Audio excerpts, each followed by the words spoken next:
Nico had never been stung before. The dog registered the change before Nico started crying. This is what Amara understood going into that week. She was 33, she was landscape architect, and she had a dog, a 6-year-old golden retriever, Amber, 72 pounds, who had spent 4 years being entirely predictable. That predictability was now gone. The 6-year-old golden retriever, Amber, 72 pounds, had habits as fixed as furniture. It slept in the same spot, ate at the same hour, moved through the house in the same sequence. She had owned it long enough to know its rhythms the way you know a person's breathing pattern, below the level of conscious thought, part of the background fabric of a life. That fabric had changed.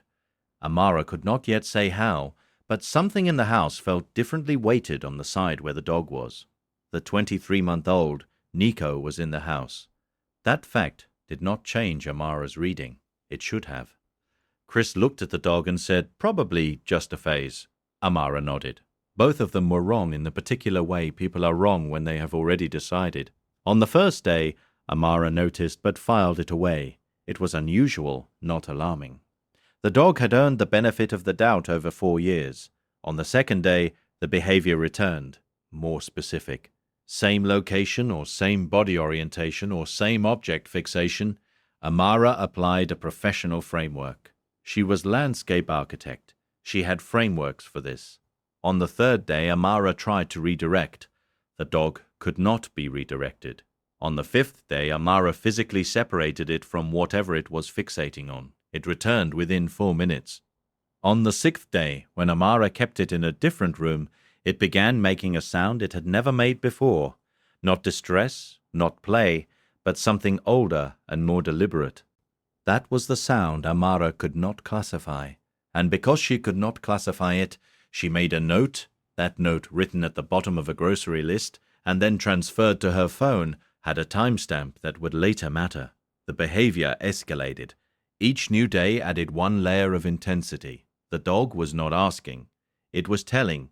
It had reached the limit of what its body could communicate, and it was using everything it had. Amara was absolutely certain about one thing. There was a rational explanation. She was landscape architect. She had spent years building frameworks for precisely these moments, and the framework said, animals have anxiety responses, animals have resource-guarding behaviors, animals have attention-seeking cycles.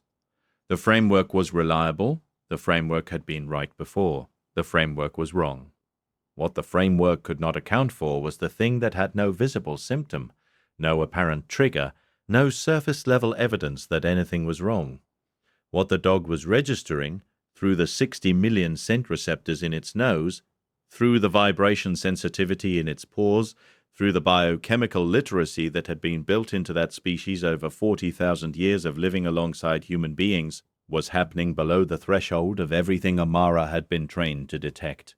The moment of crossing came quietly. A small change, a number slightly off, a color that seemed wrong, a sound or a stillness or an absence that Amara's professional knowledge recognized 1 second too late, and Amara's body recognized first. She was moving toward the door before the thought had fully assembled. The allergist-immunologist was direct. They asked their questions without softening them.